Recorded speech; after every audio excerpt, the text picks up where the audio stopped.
So in terms of autofocus speed, this camera is pretty responsive. So I'm going to do a very informal AF demonstration here. This is single focus area in the middle without autofocus assist. So room lighting is about 100 watts.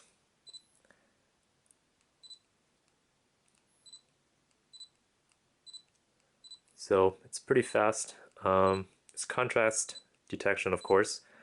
So in low light conditions, it will hunt sometimes, and I have experienced that. For example, say in restaurants, it will hunt back and forth, sometimes for as long as 3 or 4 seconds before it locks on. So that's just a weakness of contrast detection. But if the contrast is good and lighting is okay, then it will focus pretty quickly, as you can tell here. So the shooting menu, I actually find to be very well designed. So on the bottom you have the shutter speed, aperture, and on the left right now it's auto ISO, but it actually gives you the ISO value. So this is a nice thing to have. Even on the Sony NEX series, you don't get to know what ISO is chosen until you've half pressed the shutter. But here, as you move around without pressing the shutter, it will change the ISO auto value, shutter speed, aperture value for you, just so you know what value it would shoot at when you press the shutter. And here, when you press the OK button, you have this thing pop up where you can scroll up and down to change things such as the image stabilization, um, color mode, white balance, drive mode, aspect ratio, uh, file quality, movie quality, and so forth. It's very similar to the Canon point and shoot system, the function menu, but it's equally easy to use. So this is pretty nice to have. You can exit by pressing OK. It'll display the values and disappear after a couple seconds. And you can also switch between the normal live view we just had to a histogram, and also highlight, shadow, display. I'm not sure what this one is. And here it shows you the different, how the pictures will look like with different exposure settings, which is very nice. And here with nothing, and back to the original with the grid. So this camera uses the same 12 megapixel sensor as Olympus has used in the Micro Four Thirds system for the last 2 to 3 years, I believe. So it's definitely showing its age. And let me just tell you about what qualitative experience I've had with the image quality, because if you want to be quantitative, there are review websites where you can visit to compare the image quality to other cameras.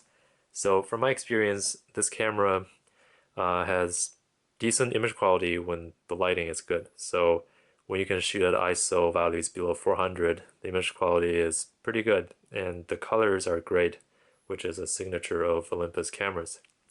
But as soon as you go with higher ISOs and lower lighting, then noise starts popping up, and the noise reduction algorithm is very aggressive. It makes it look like an oil painting. So I would suggest to turn that off and shoot in RAW. But even that doesn't afford you too much. I would say above ISO 1600, I would stop increasing the ISO. So my limit is 1600 for this camera, even though it offers ISO up to 12,800, which is simply ridiculous, and it's just for marketing reasons purely. So up to 1600 is good. At 3200, I think is borderline usable already. And in terms of image quality, it's worse than the Nikon 1 series, which has a smaller sensor but a newer sensor, and much worse than the Sony NEX series, which has APS-C sized sensors, which have shown to give very good low noise performance, so, or low light noise performance. So that's my take on the image quality.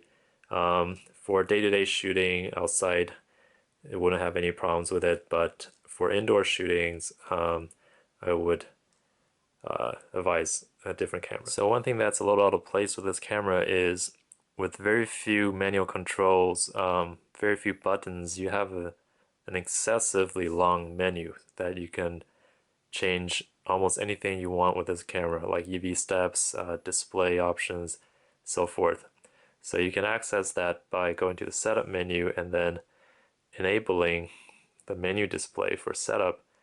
And I'll show you here. So you have submenus ranging from A to J. So if you go into A, this is the submenu for custom A. I'm going to scroll down. That was custom B, custom C, D, E, F, G, H, I, J. So as you can tell, this menu is longer than even some mid-range DSLRs. So it's a little funny that they put this kind of customization into this entry-level camera. My guess is they just ported it from the EP series, which is aimed at more professional users. But it's a welcome option to have. You don't have to tinker with it. It's actually, in fact, by default disabled, but it's there for you if you need it. So overall, the E-PM1 camera is a very nice camera, especially for outdoor shooting when you're traveling, because it's very small and it's got a relatively large sensor compared to compacts.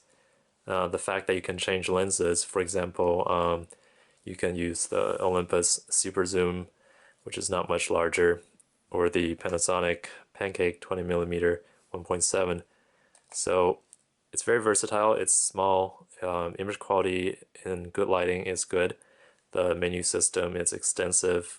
The controls could use a bit more buttons, but overall it's a solid camera.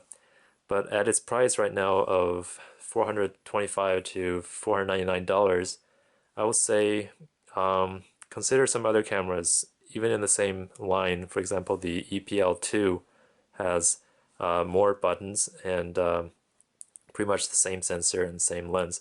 So that could be another alternative. You can also look at the Nikon 1 series or the NEX series. Both of those don't have as extensive a lens selection as the Micro Four Thirds, but the camera bodies are very capable. So hopefully this review has been somewhat informative, and more videos are coming down the pipeline. So please subscribe, and thank you for watching. See you next time.